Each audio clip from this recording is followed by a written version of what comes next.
Welcome back to another episode of the Shit Stick of Life podcast. I'm Kortney Wilson. Let's get into it. Hey everyone, Court here. And something you may not know about me is I am a real estate agent in Nashville, Tennessee.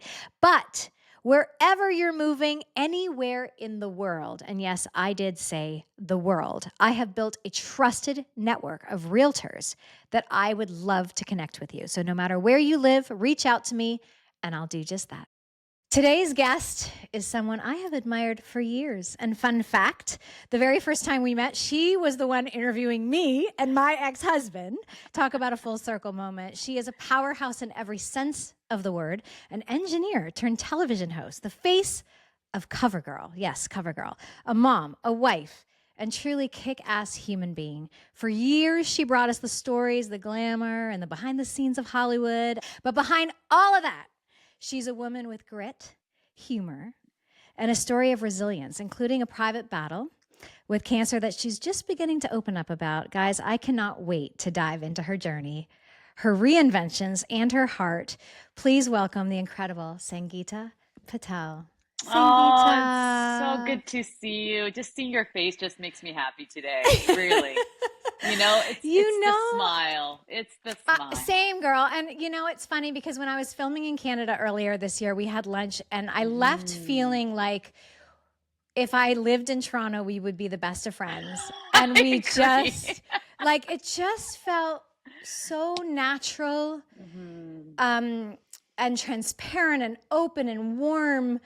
And we had to the restaurant was getting ready to, reel in a party. And I was like, oh my God, we got to get out of here. But I know. I'm so glad you agreed to do this because I was able to learn so much about you during that lunch. And I think you're so right. There's this synergy that you and I had, and it was just easy for us to talk and be open, and we understood each other. And I think that's the power of friendship. So I'm so glad I'm able to do this with you. So much so that we've since been talking about how can we work together? How can we do a show together? We have no news breaking here today, by the way. We have no show in the works, but we're going to keep working on it. Yeah, one day we're going to figure this out. Okay, so because I feel like, with a lot of guests, we sometimes don't, and I'll listen to them. I watch them on TV for years, but I really don't know, even with social media, the root of their story. So I'd love to start with the root of your story. So take us back to little Sangita. Where are you from, girl? Who were you? What were your dreams? I want to hear it. I was born and raised in Toronto, downtown Toronto. I lived in the core of Toronto. I don't know if you know Toronto too well, but Dufferin I do. DuPont. Yeah. Dufferin and DuPont is where I was raised, in a Portuguese neighborhood. And that was unique for a South Asian person to live downtown Toronto because it was always in the suburbs and you had a community. But my parents, my dad came to Canada in 1974, try to make a dream come true. He's one of those stories, the first immigrants to Canada who didn't have anything and came down to give his family a better life. And did he ever? To this day, Court, I say thank you to him all the time. And my dad's not doing well right now, but I just want him to know and remember that, because of him, I am who I am. And so those moments to be grateful is very important to tell your parents. I think it's very important. One of those things that you learn from your parents is that thankfulness and saying, you know what, I have the opportunity to do whatever I want. And so I was a very ambitious kid. You were a good girl? I was a good, I don't know if it's a good girl or just too ambitious, but I would be doing sports and I would be doing, academics to dancing to, playing instruments. I tried everything and anything. So I was a very ambitious kid, and I still am very ambitious. And it's you could be describing me right now, by the way. Yeah. So no, for real. I was the good girl. I felt a sense of responsibility to do good in the world and to also be something. But I have now had to deal with a little bit of the pressure of what that put on me as a child. Has that ever come up for you? Not to be like, oh my God, my parents put this pressure. I actually put the pressure on myself, I felt like. But have you ever had to deal with that in your adult life? And maybe I throw this question back out to you. Was it because you wanted your parents to be proud of you, right? That was part of the conversation for me. I it ultimately came down to, I wanted them to be really happy, knowing that they invested in me to Yeah. be this kid, and I wanted them to be proud of me. I felt that way for Yeah. sure. Again, this isn't a hate on my parents thing. I parent differently with my own kids because of it. Because I did feel this sense of responsibility to keep the whole family together by my accomplishments. Like, it sort of represented our family in some weird way. And so I try to make sure my kids know it's okay for them to screw up. It's okay for Yeah. them to not be perfect. And, of course I have high expectations of my kids. I have high expectations of myself. But I also did not feel like there was room for me. And it's not like my parents made me feel that way, but I didn't know that I couldn't Yeah. just stop juggling the balls. Yeah, I think it was the pressure of that, putting it on myself. It's not Yeah. they I think Yeah. I think once you get that feeling of them being proud of you, you want that even more. It's addicting. Yeah. It's addicting, yeah. And so I think that's where the ambition, some of it did come, but also I just like I was that kid. I was like, I can do that. Let me try Yeah. this. If I fail, I fail. Whatever. I've Yeah. always Yeah. done that, and to this You've never day, I been still do afraid that. of failure. No, no, no. See, I'm Same. not even afraid of the word no. Yeah. I Yeah. always Me ask, neither. and yeah. So I live in that space, and I always have. So, yeah, I was a little kid. I didn't know. I loved math and science. I loved the arts, but ultimately it came down to where can I be independent? Where can I get a job? And that's why I went into engineering. That's because I love math and science, and I knew at the end of it I was going to have a stable job. So that's how that all started. But So there was everybody always just that other pause for a passion. second, because Miss CoverGirl is a smarty pants. And Uh, she went to school for engineering. Okay, electrical. so electrical. I know. Okay, What? so this is your passion at the moment, or this is at Yeah, least a way for you to build the life that you think you want to build. 100%. So I knew I had Okay. this passion of television. I was in a pageant, and I was their spokesperson, and so I was. I know. Wait, you were in pageants too? No, wait, Sangita. I was in a pageant at I'm the white 17. version of you. Ah! Wasn't that the best experience? I had so much fun. Yes, I actually did not have a bad experience. So, like, Oh when yeah, all me those too. like toddlers and tiaras and all these like No. things came out, and they were like, these Yeah. are terrible parents. I No. actually had a good experience being, in pageants, being the Well, pageant how many queen, were you losing. in?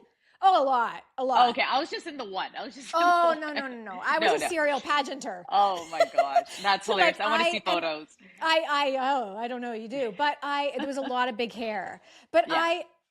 that's where I learned to fail. Mm-hmm. That's one of the Mm-hmm. places I learned to fail, because I would go and sometimes, and that's where I learned about politics, Yeah. right? Like, that's how I learned that things are not always fair. So my Yeah. expectation wasn't ever that things were going to be fair Yeah, that's in a good life. yeah, it is. And it's also a space where you meet new people and you learn the experience of what other women go through. And I was a bit of a tomboy, and can we use that term anymore? I don't know. Yeah. But, Just use it. This is yeah, the shit so stick of life. We don't do everything perfectly here. can we still use that term? Yeah. We can say So shit too, so you're good. yeah. Oh, good. I can swear too. That's great. So, in a pageant, you learn what defines beauty, and that was a new experience for me. So I really enjoyed it. It opened up doors to see what television was all about, and I loved it. I didn't understand it at the time, and it was just really natural for me. But at the end, I applied for journalism and engineering, and the smart move was for me to do engineering. But as Yeah. I was studying, The which is practical move. the practical move, and I knew I was going to be okay once I graduated. I didn't have to be dependent on anybody. So I did it. It was a program that was dominated by males. I did electrical engineering. I didn't know what it was, but I wanted to prove that women could do it. And so I went through it. And after I graduated, I worked as an engineer, but I also worked as a journalist in the evening. So I had two different lives. So you met your husband at some point in this phase, correct? Yes. So I met my husband when I started engineering. So I started university, and that's when I met my husband. So I was very young when I met my Yeah. husband. So yeah, yeah, Yeah. yeah, And so now your dream at the time, of course, even though you're being the practical side of your brain has got you in university and studying engineering, yeah. electrical engineering, but your real passion is journalism, correct? Like that's where you, if you can go anywhere, that's where you want to go. Is 100%. motherhood a part of this story, the No. piece of the story at the, no. No. At the time, again, it's the ambition, right? I was thinking about how good can I become? What can I become? That was my goal at that time. I didn't really think about being a mom or having a family. I met my husband. We were having the best time at that time. And I thought, okay, I have that relationship. I have engineering. I have, I got to get through all of that. So I didn't even as a kid, I didn't even think about raising a family. It wasn't even This part of my is conversation. this is the part where our stories differ. Um, Yeah. I just always knew that was going to be, that was just at the forefront. And now, as I'm raising my daughter, I'm like Yeah. really, and not because I don't want her to be a mom. I don't know if she wants to be a mom, and that's okay. Yeah. I don't know that I was raised in that way, but this is okay. So you meet your husband. What's your husband's name? Sam. Sam. And he's in university as well, studying to be a So, physician. so he's 6 years older than I am. Okay. Yeah, I started university and he's entering med school. So we're in very different phases of our lives. Yeah. And so that was in a bit of adjustment, but he lived in Yeah. Alberta. I was in Toronto. So we did long distance. So one of the great things about long distance at the time, we didn't have iPhones or anything like that, was that we learned to love each other emotionally and mentally before Uh, physically. So I think that was the power of our relationship because we became best friends. Honestly, eons beyond your years, really, Yeah, yeah. for you to have that wisdom and know that. Or did you know that then?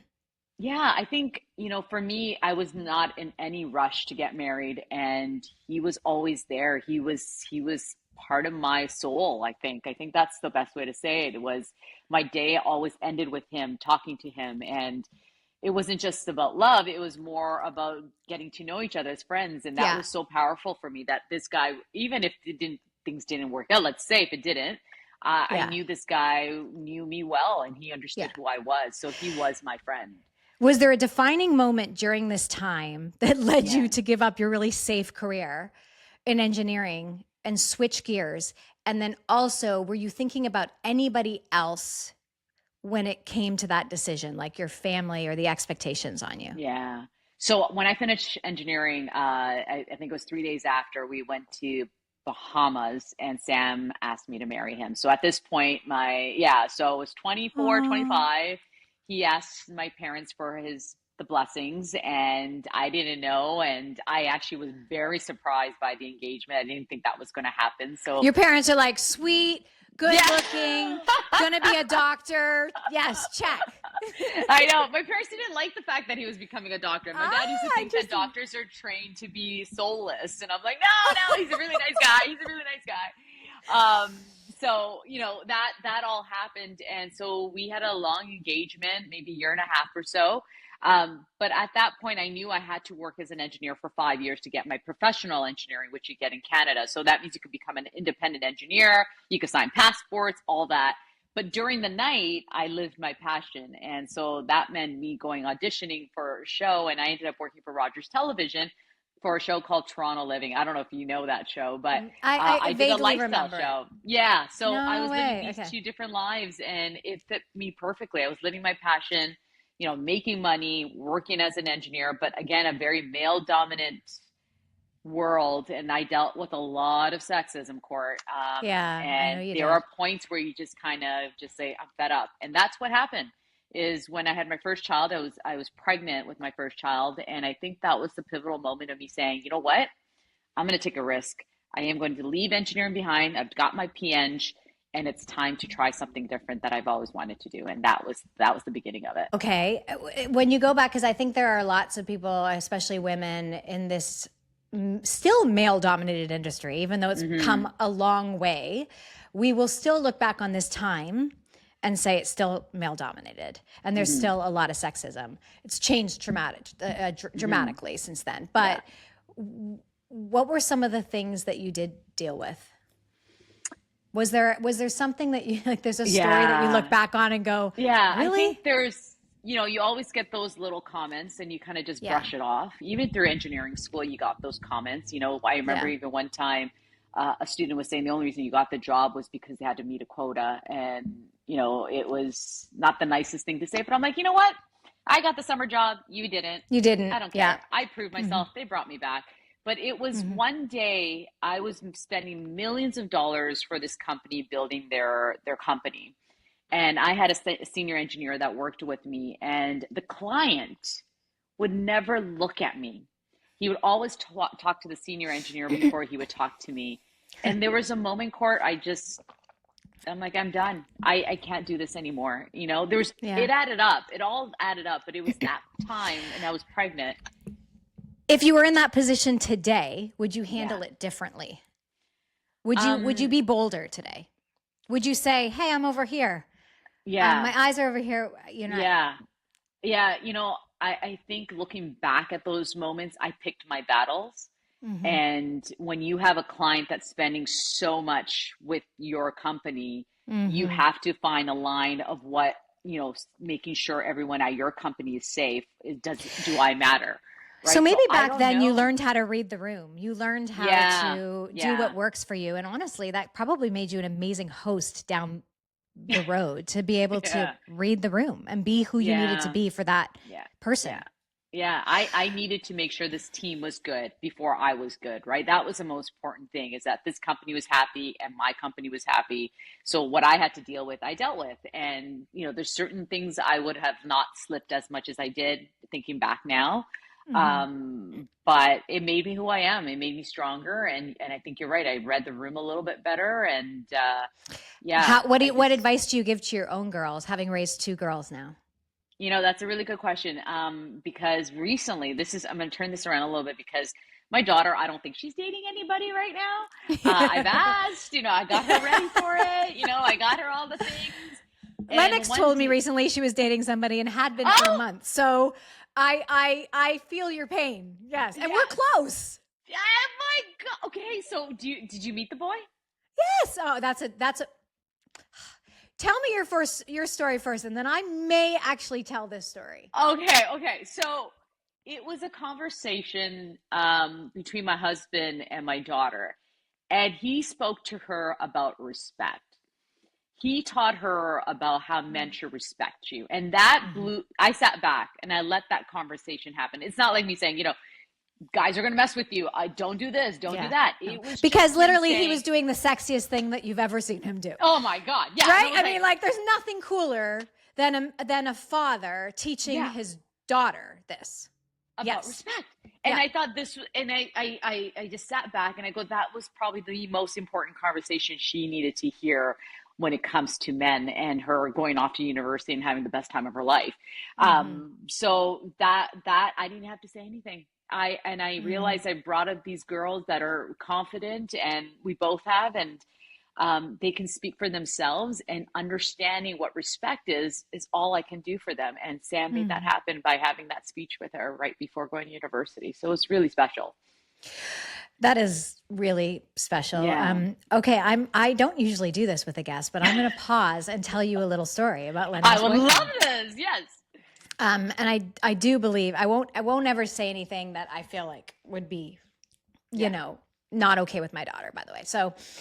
So when Lennox was born, she's adopted. My daughter's adopted. And when she was 3 weeks old, we got a call from the adoption agency that had done, not the place where we adopted her from, but the place that did our home study to get us qualified to adopt. And they said, hey, we are in a bind. We know that you have a 3-week-old, but we have a birth mother that we need a place to put her for the next week to 2 weeks max until we find her a permanent thing. And I was like, they're like, we wouldn't be calling you unless this is an absolute emergency, because we know that you have a brand new baby, and we have 3 kids at the time. And she has a 2-year-old son. And I said, yes, because this was my opportunity to give back. I feel like opportunities present themselves in my life. And this was one of them. We had just adopted a baby and now we get to take in an adoptive mother and care for her. Like this felt like a full circle moment. Oh, I'm going to try to do this without crying. So we take her and her son, her 2-year-old son, who's about the same age as our middle child. So my best friend at the time, let's call her Monica. Okay. She is, her and her husband have been trying to have a baby and cannot and have just decided to adopt. They've gone through a failed adoption. We have recently been introduced to each other because of our failed adoptions. And they are white and this mother is not. This mother is Black. And not from America. So I said, listen, y'all know that I'm friends with Monica and y'all are working with them. Are you okay that this birth mother might meet Monica? And they said, we've already thought about that, but we're okay with it because we're that desperate and it's only going to be for a couple of weeks. Well, a couple of weeks later, they call, the birth mother is loving staying at our place. She has 2 really kind of crappy options to go. So she ends up staying with us for the remainder of the birth, remainder of her pregnancy. And she meets Monica and her husband and she loves them. And one of the reasons they weren't worried is because they said this mother wants a family of color for her baby, to which I said, that's lovely. It's a great story and sentiment, but I'm nursing a Black baby right now in my home. How is that not going to have an effect on her? Of which it did, right? Because I could not have loved this child more. My daughter, and she's watching this whole beautiful experience. She meets Monica, yada, yada, yada. She wants to place the baby with Monica. It ends up happening. I am in the birth room as the birth coach for this baby with my best friend on the other side. Aww. And 2 days later, that Monica is taking home the baby and I am taking home the adoptive mother without her child, which is an unnatural experience. And a beautiful experience, a sad experience, a dramatic experience, all the things. But I was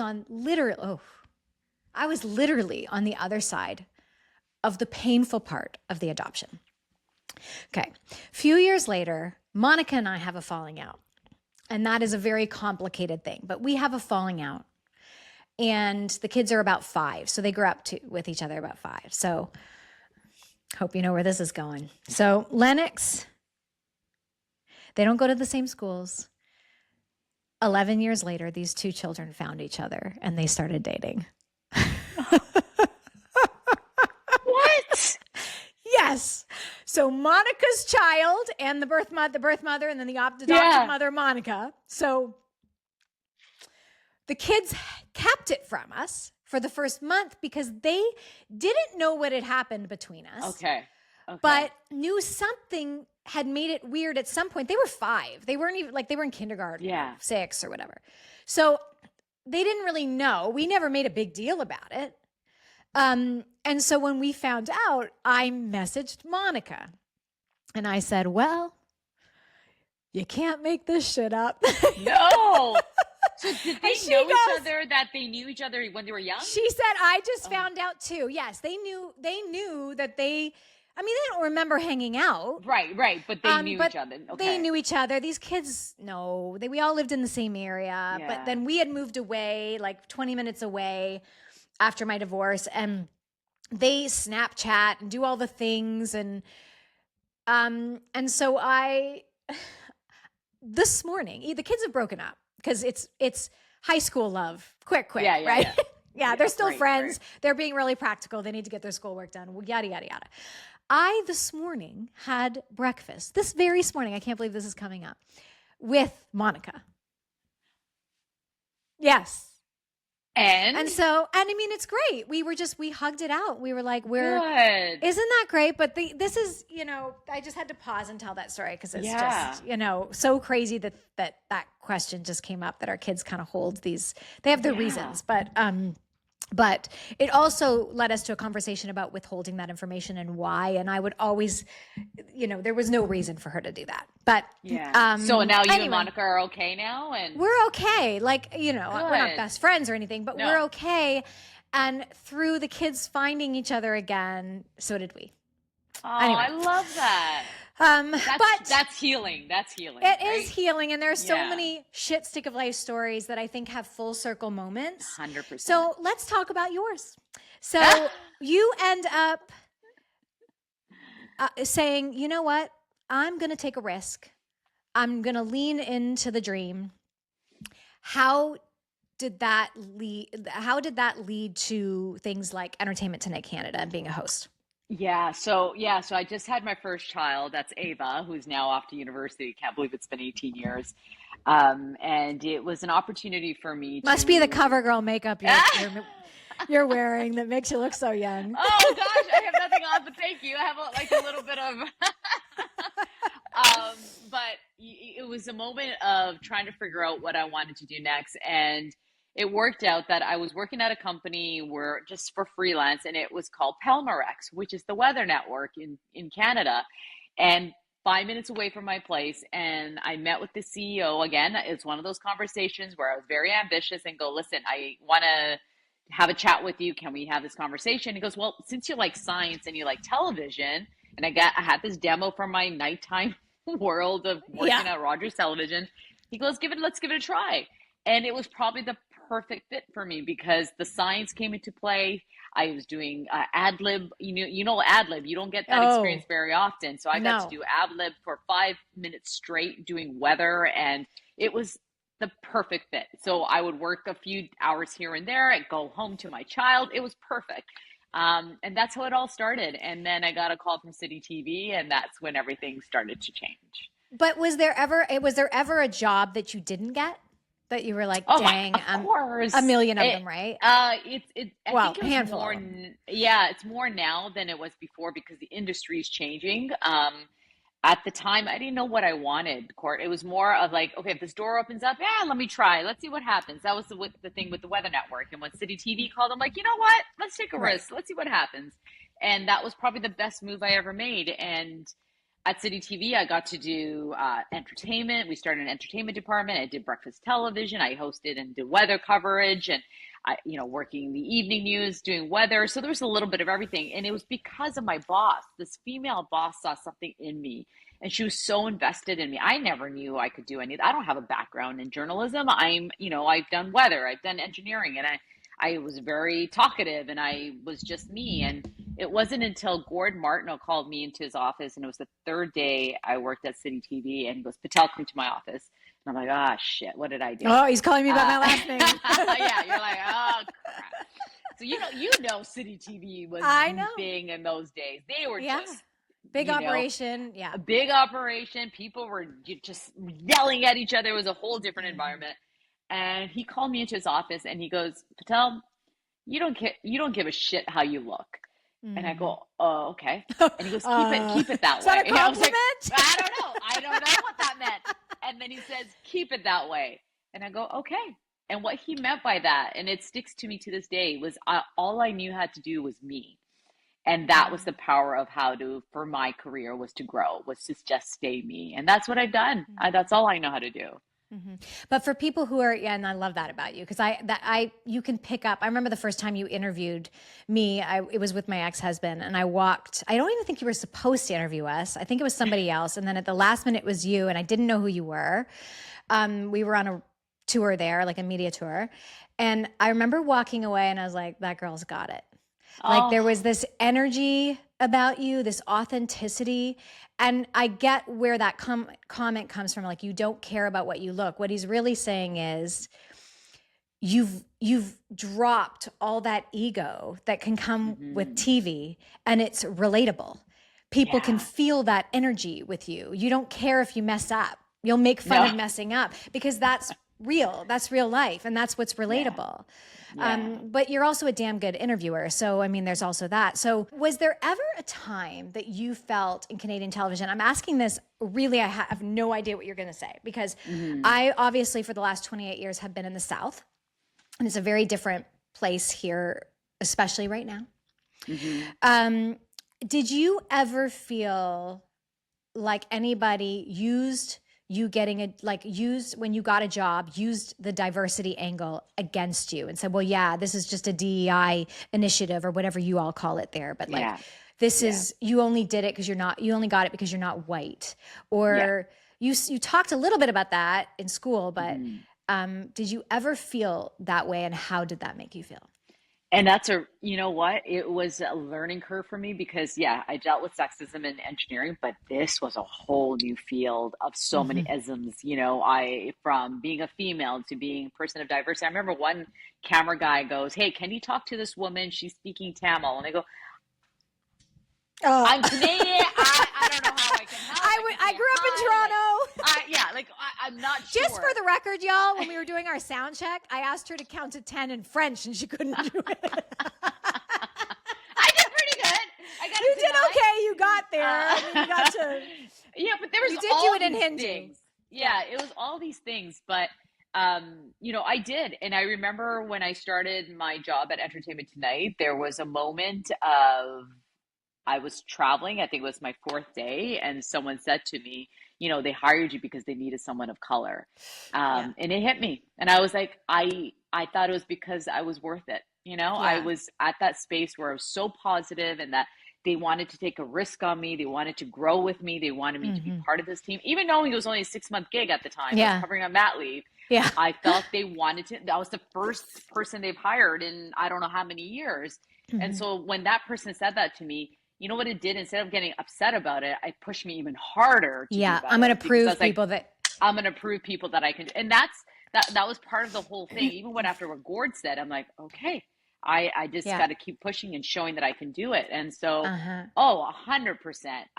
Even when we look at television now, we're seeing all the top tier people in those positions. We don't see color. We see people coming in, even in North America. There's some shows that do exist, but I don't know. Yeah, people don't know think what's happening. I think this is important because people think that because you see more diversity now, and we do see more diversity now, that it's enough. That just a little bit of diversity is like shocking the nation, shocking the world. And when people say that to me, because my daughter's Black, I am like, well, she'll have a leg up. I'm like, really? You think she has a leg up? I mean, sure, she might have a better chance because of the DEI initiatives to be looked at. Looked at, and actually, maybe invited to the table. Maybe invited to the table. And shouldn't we be flipping the narrative on this? That finally we're moving towards equality. There was a time not too long ago when it was just about being a woman that did that. Now we're a Black woman, it's like every time you do that, you're cutting your chances, Anyway, okay. So now you are on Entertainment Tonight. How long were you on Entertainment Tonight Canada? I was there for 10 years. I was at ET Canada for 10 years, and it was probably the best. And, doing a national entertainment show was absolutely amazing. And then ending the year as a co-host, 2 females co-hosting a show. I mean, it was great. It was an amazing experience. And is that, were you active on social media from the very get-go? And no. Is that a necessary evil for you, for your little engineering brain? I remember someone saying to me, you got to look into this Instagram thing. And I was like, what is this? And the idea of sharing your experiences. And I was like, you know what? I'm going to jump onto this bandwagon. And it was actually an executive at Chorus who was like, you always talk to me about fitness. You always Chorus Entertainment is like a conglomerate, like a media conglomerate in Canada. Yeah. Okay. So, affiliated with CBS ET, we were the counterpart in Canada. So we had access. We were a national show. It was an incredible experience. And then social media came into the play. And I think that was maybe 4 years after I joined. And someone said to me, because you love fitness so much, why don't you start sharing that to help other women? And that's how Fitness Tuesday became a thing. And I thank that lady every day. I'm so glad I did that. But that's actually how you started in social media, was just doing Fitness Tuesday? Yeah, no way. One day I posted something about a jacket. I remember that was my first post. It was about a jacket. And I was like, this is ridiculous. I don't want to talk about my jacket. And it wasn't until this incredible woman who was a mentor to me, and she goes, talk about what you love and start building that. And that's how it all started. Yeah. Y'all, if you're listening right now, when she talks about Fitness Tuesday, this is like next level. Like I'm not worthy of her presence right now. She is super fit, very inspiring. Almost can be a little bit like out of reach. That's how great your body is. Like I Oh look at you and I'm like, oh God. I mean, I want to be friends with her, but let's go to the gym. But I will tell everybody that when we had lunch, she ate more French fries than I did. So I can vouch for the girl eating, the greasy foods. Yeah, I'm a foodie. Yeah, you're a foodie. Okay, so the fitness part of your life has been a really, really big part of your life. Health and wellness. Super interesting because recently you had a very unexpected thing come up. Can you take us through that? So let's go back to 2023. Entertainment Tonight Canada comes to an end. The show ends, a national show. And what I had planned, devastating for the country, really devastating for media. Media, exactly. The industry was taking a toll at that point, and I don't know what that meant. Going back a few months before that, I had a biopsy because I found a lump on my throat, and it was benign. So I thought life is good. I'm good. You know, maybe it's an infection. I don't have to deal with it. And it wasn't until an interview during TIFF that I got. I don't know how many DMs I got, but people sent a message saying, do you see that lump on your throat? You need to go get that checked out. Nuts. And so you're also living with a doctor. I know. And so there's no advantage with that. No? No, I mean, I don't like asking medical questions because it's like, oh, you'll be fine. Exactly. Yeah, doctors are the worst for that because they see the worst things. So they're like, you're fine. You're going to school. Fine. Yeah. Unless you're on fire, you're going to school. Yeah. And so at that point, I did go to Sam and I said, listen, there's a lump on my throat. He looked at it and he goes, yeah, we need to deal with that. So he connected with a friend of his friend connected with this doctor in Toronto. And I literally showed up to his office without an appointment. And it was after hours. And they said, okay, who are you? Who sent you? What is going on here? And I sent the name of the friend and he said, okay, come on in. Let's have a quick chat. He ended up spending maybe 2.5 hours with me, him and his residents. And I'm like, okay, something's going on. And at the end of the conversation, because I had thyroid cancer, oncocytic carcinoma, when you do these type of surgery, there's potential of losing your voice or your voice can be, affected some way or another. Which is surgery, your life, your career. Which is my career. And so this doctor did a new type of surgery, which meant going through my lip into my chin, into my neck to get the lump out. So no cut on the neck. It was. But you jumped a little bit because you just went in to get checked out. You didn't think you had cancer. So you don't know this yet. No. So at this point, I don't know. And he looked at the characteristics of the lump. So it was a bigger lump than I expected. And he showed me on the ultrasound, he showed me these spots and I'm like, okay, this is not a good sign. I see the spots, what he's talking about. And when he said I had to do the surgery, he highly, highly recommended that we do it sooner than later. So those are all the signs of saying, something is wrong.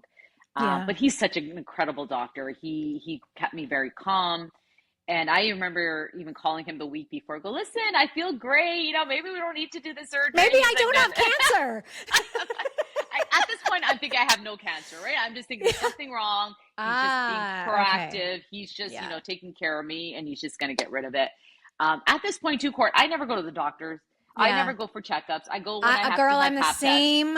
I'm the same. Like it takes a lot. People be like, hey, listen, you might have pneumonia. In fact, I filmed a whole show having pneumonia and I ended up in the hospital. I just don't. Yeah. I don't want to stop. I don't want to stop. I'm just like, I'm okay. I'll take some ibuprofen. Call it a day. Yeah.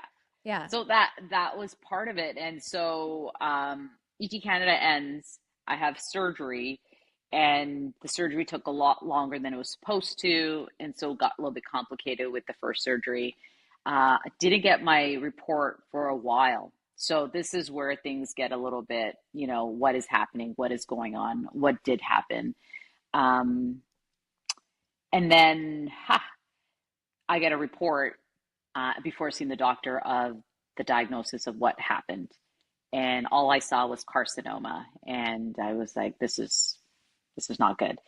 And I remember my husband sitting on the table. He's reading the report. I'm in the kitchen behind him. And he leans back and he does this. Ugh. And that's not a good sign. And then he goes, let's Yeah. go for a walk. Yeah. I think at this point, I just started thinking about my kids, and I'm like, you know what? If something does happen, if if this is going to be my journey, and if something's going to happen to me, I'm okay because Sam's here. He's going to take care of the kids. And So so you there's were a already your brain was already jumping to the right, end, to the worst case scenario, even though you were still remaining positive. You were doing it from a place of, okay, it's going to be okay. They're going to be fine because they have Sam.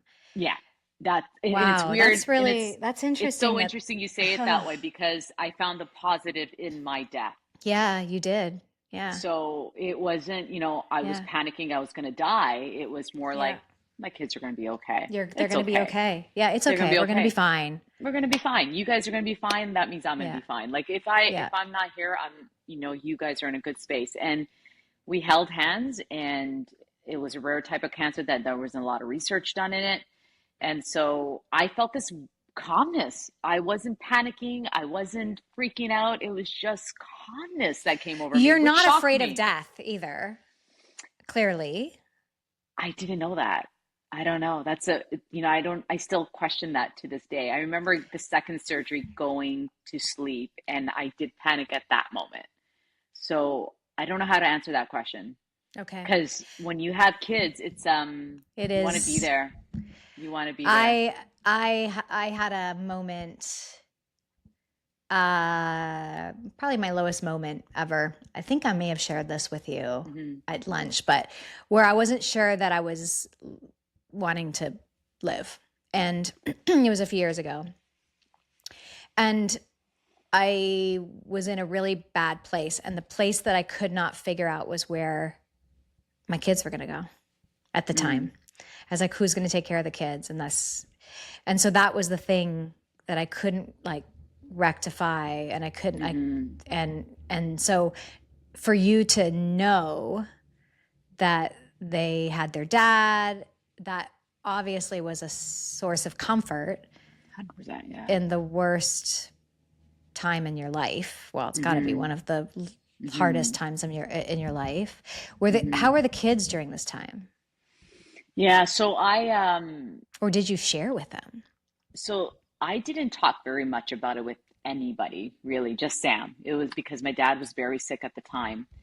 And I remember the day I was diagnosed and I went to go see my doctor. So I think it was the Wednesday we read the report. And on the Friday, I went to go see the doctor to kind of get a gist of what was happening. And my dad was having heart surgery on the fourth floor. And I went to the seventh floor to talk to Oh my my doctor about gosh. cancer. And I told my siblings I was just going for a coffee. So, Oh my gosh. Sangita, yeah. have you broken this down? Do you watch couples therapy? There's this awesome therapist. Her name's Dr. Orna. And I want to channel Dr. Orna because I feel like she would say, tell me about your upbringing. Right? And I know a little bit. You were always pulling it together. 100%. You never wanted to be a burden on anybody. So now you're in a situation where the attention could shift to you very easily, and you refuse to let it. Which is probably why you haven't talked a lot about this. You talked about it very minimally on social media. Yeah, I did post about it, and I'll tell you about that in a minute. But Yeah. I told my one sister who was a nurse, I'm like, listen, this is what's happening.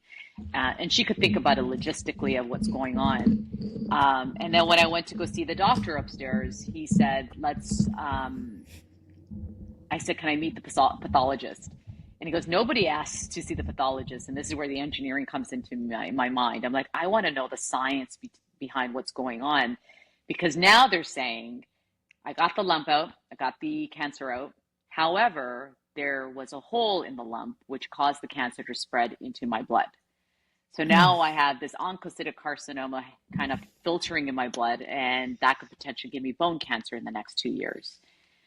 So it just kept going. I'm like, this was supposed to be the easiest cancer. I'm supposed to get it out. I'm out of the hospital. I'm good. Life is great. And so when he said what would have that, happened if you didn't find it when you did? I don't know. I don't know I Okay. don't know, at this point in my life, what would have happened? Would I have had end up getting bone cancer? Would I have, would it had a different effect on me? I don't know. It's the Mm. unknown. So he's like, okay, I'll make an appointment with the pathologist. And I'm like, great. So I go to the pathologist and he's like in this little study room and he literally pulls out the tissue that they pulled from my lump. And he's Yeah. showing me the characteristics. He's showing me the science behind it. And he goes, I highly recommend you get a full surgery, get rid of all of your thyroid, and then we're going to do radiation, RAI. And I go, okay, let's do it. And he goes, yeah. And I'm like, whatever I got to do, just tell me what I need to do, But when and he I didn't says, question it. yeah, I mean, isn't you responsible? Isn't that what I have to do to stay alive? Yeah, it was more of, I think people are too scared to go back and do surgery again. Mm. And, there are other options which can elongate, potentially, the chance Hmm. percentage could drop a little bit. But I said, no, I Hmm. just want to get rid of it. Let's just Yeah. get it done. I am Hmm. strong. I am fit. I came Yeah. out of the surgery great. Yeah. Let's just keep going. Let's just Yeah. keep it. Yeah. Mitigate all risk that we can Whatever we moving got to forward. do. Yeah. Yeah. Okay. So it really, my support was my husband. And when I talked to my kids about it, I talked to them in a very medical way. And I told them this is what's happening. I took my older daughter for lunch, told her what was going on, and her reaction was, your mom, you're gonna be fine. You're gonna be great. Very alpha type, right? Yeah. My little one is like, Mom, if you need me, I'm here. If I can Yeah. do anything, very different kids in that way Yeah. and how Same, they same. handle. Yeah, Yeah. yeah. So and so they were in the know of what they needed to know. They didn't Mm. know the emotions behind it, that the idea I was going to do a second surgery, that I was going to do Hmm. radiation. And I did it with a smile. I really did. You know, I didn't Well, break down. what's, have you ever broken down?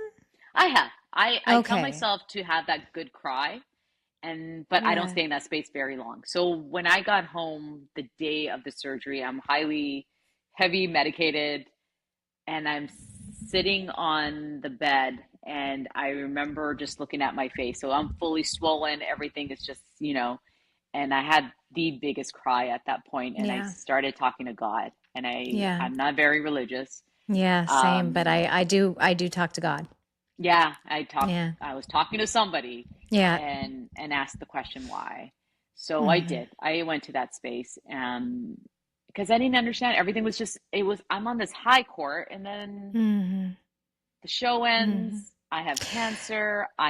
It was Yeah. a This is lot. your shit stick of life, like era of like, it's all just hitting you Hmm. all at once. What's one thing that cancer forced you to learn that you wished, I mean, you'd wished you'd have known earlier? Yeah. Um, Life is precious. Like, you talked about you had your low. I've had my low, and you go to that space where you actually have to talk about death, and it's going to happen one day. But Hmm. how important those moments are, especially when Hmm. you have your kids, and Hmm. how precious it is. You can give up, Hmm. but why? Hmm. Why? Why give up? What are you missing out on when you do that? Right, And the right. tomorrow, It's because since then, and you are healthy now? I am. I'm still going through this journey, but I am cancer free. So Yeah. I can say I'm in remission. Yeah. You're in remission, but this is something that you have to check on a lot, from what I Yeah. understand. That's the type of cancer that this is. Yeah. It's always going to sort of, I don't want to say loom over your head, but it's always there. And Yeah. it forces you to be in the moment. Yeah. I mean, I have scan anxiety. I remember You canceling one do? day. Yeah, I'll stand in front. I will never forget the day I walked into Princess Margaret Hospital, which is our cancer center. I couldn't walk in. I No didn't way. understand how I was here. I didn't fathom the idea that I was about to go see an oncologist. Like, what the fuck is going on right now? Like, Yeah, I did yeah, not understand that. yeah, yeah. And that took me a moment. And then you Which is see a all real these thing. I incredible want women. people to hear this, because like Yeah. people avoid breast exams and mammograms and going to get anything checked out because of the fear of what it could be, Yeah. when in actuality just knowing is the education and preventing it. Yeah. I But think PTSD is a real thing. it's a real thing. And I think what I realize is that I'm a patient. I'm a Oh, patient. girl. And you don't like being the one that is needy in any way. No. Yeah. And that was a hard turn for me, that Were you able this to was allow now people part to of my take life. care of you through this process? No, not really. Not Really? really. No, Are you in therapy? I am. I'm in therapy. But even that, even my first surgery, 4 days after, I'm at an event presenting an award because I didn't want to let anyone down. I was not going to cancel. And what am I doing? What am I doing? But I think for me, it's the get up, just go, get up and go. Don't stop, right? Let that moment happen, but keep going. So, I'm um, starting to let that part of me go. yeah, yeah, I am yeah. like, I'm starting to be like, I did a post recently about being a part of the We Do Not Care Club. And that is a really big thing for me because I think I want my kids, especially my daughter, to understand that she does not have to take care of everybody. Hmm. If it is about the finer moments and the smaller moments and the things that matter, then we have to also be vulnerable enough to let people take care of us. 100%. You're right. Otherwise, they won't know how to do that. Yeah. And that's Let me something bring you some I food. I'll take food. I'll take cake anytime. I got lots of flowers. I got a lot of all that. Yeah. But I think it does go back to when we were kids. Yeah, Wanting 100%. to just do it on your own. Why did I do Yeah. engineering? Because I knew I was going to take care of myself. Yeah. All these add up to where I am now. Have you ever done the Um, Enneagram test? Do you know what your number is? I have no idea. Okay. Okay, you Yeah. need to do that. We need to talk. But I'm Okay. a two of all twos, with a wing three. And I have a feeling you're probably the same. Okay, so a couple of really fun questions though. You've interviewed some of the biggest names in Hollywood. Who surprised you the most? Um, So here's the thing. I love doing interviews because I love telling people stories. I love Mm-hmm. learning from people. I always say my Mm-hmm. mantra is if you talk to someone new every day, you learn something new. So that's how I feel when I sit down in an interview is like for those 4 minutes, you and I are Mm-hmm. best friends. So I do Yeah. vortex of research and you could take a conversation somewhere and I'll go with you there. But over the years, I have made some incredible connections, including, Yeah. Dwayne Johnson, who I Yeah. can say is a friend, you know, Yeah. Tom Cruise, who's inviting me to Dallas, and I don't even have an entertainment show, and here I am interviewing the biggest star in the world. Oh my Mark gosh. Wahlberg having connecting with people on a different level than them just being a celebrity. It's more of just, hey, what's up? So everyone kind of surprises me, but I think I've just been really blessed, knock on wood, but really great experiences with the Really? industry. Yeah, yeah, it's been really good. Yeah. Is there a story that you can tell us without naming the person where anything happened that was just nutso? Well, oh gosh, do I even go to this conversation? I think it's there were moments before the Me Too moments that movement happened, and Okay. Yeah. yeah, there were moments that shouldn't have happened, Yeah. but you Yeah. don't, Fair. again, you don't. Yeah. Um, and I've been in those situations a few times, Mm-hmm. and I'm glad it doesn't happen anymore. So, Well, it all does these new happen, I young think, people. still sometimes, but Yeah, I think there's you know, more awareness in those rooms. I hope. um, I think you're right. I think there is more awareness, a Yeah, lot more yeah, awareness, and yeah, kudos to people like Taylor Swift, and other entertainers like that talk about it yeah, and bring these things to light so that the next generation knows their own worth. yeah, Um, yeah. okay, friend. I have a few rapid fire questions. Are you Sure. ready? Okay. Yeah, let's do it. Most starstruck moment ever. Ever? That's a hard Ever. one. Ever. Oh, everybody. I'm gonna No, say you Helen got to go Mirren. with one. Helen Who? Mirren. Helen No Mirren. way. I Why? walked in and she was saying some curse words that I never expected to come out of her mouth. And I'm like, I love this woman. I was in complete shock walking into that room with her. Go to guilty pleasure show. I'm gonna say The Office. Okay. I do know I've never watched The Office. Never. What? Uh-uh. You need to I watch know. it. I know everybody Need to says watch that. it. Or Friends. I think Friends is the other one. Friends, I definitely watched every episode. Yeah. Red carpet, heels or sneakers? I already know the answer to this. I know. I wear heels. Yeah, you're a heel girl. Yeah. What's I hate a song? it, but I know. I don't hate it. I used to love it more. Yeah. What's a song that instantly makes you dance?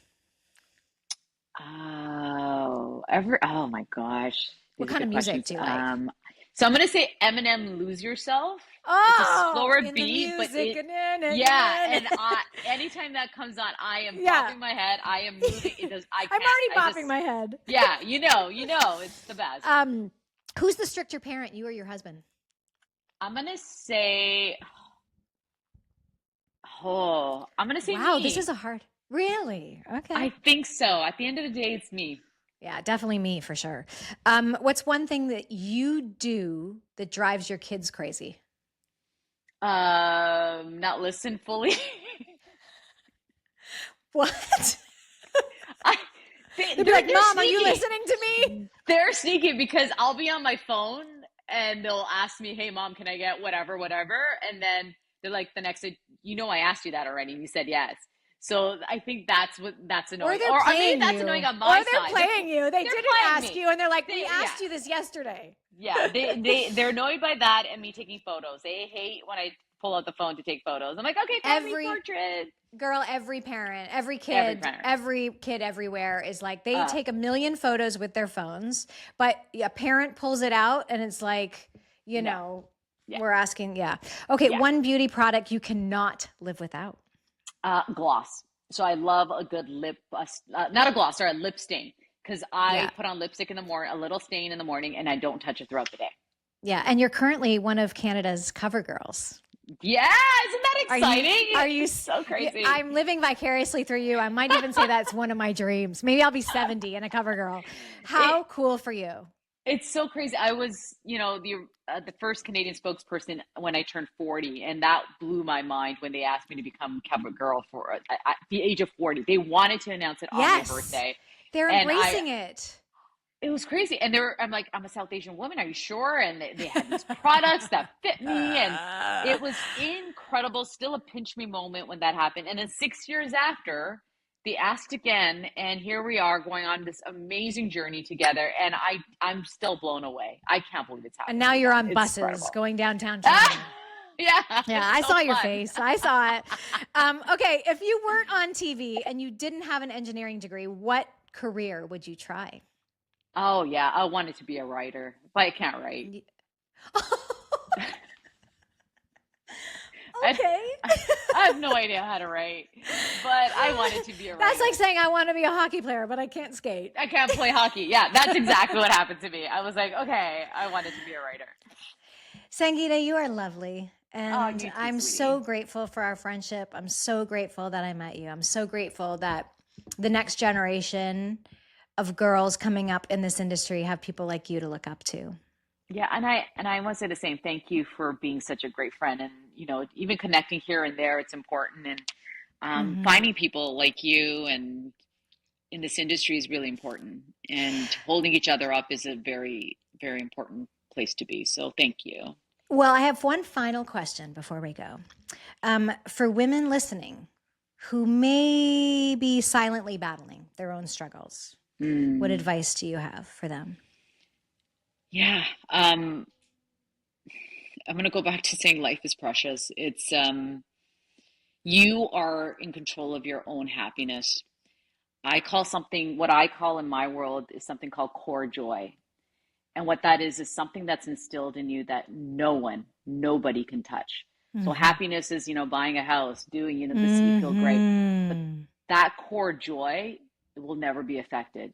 I got that from my dad. My dad is close to passing away, but we talk about that time together, that core joy that no one can take away from me.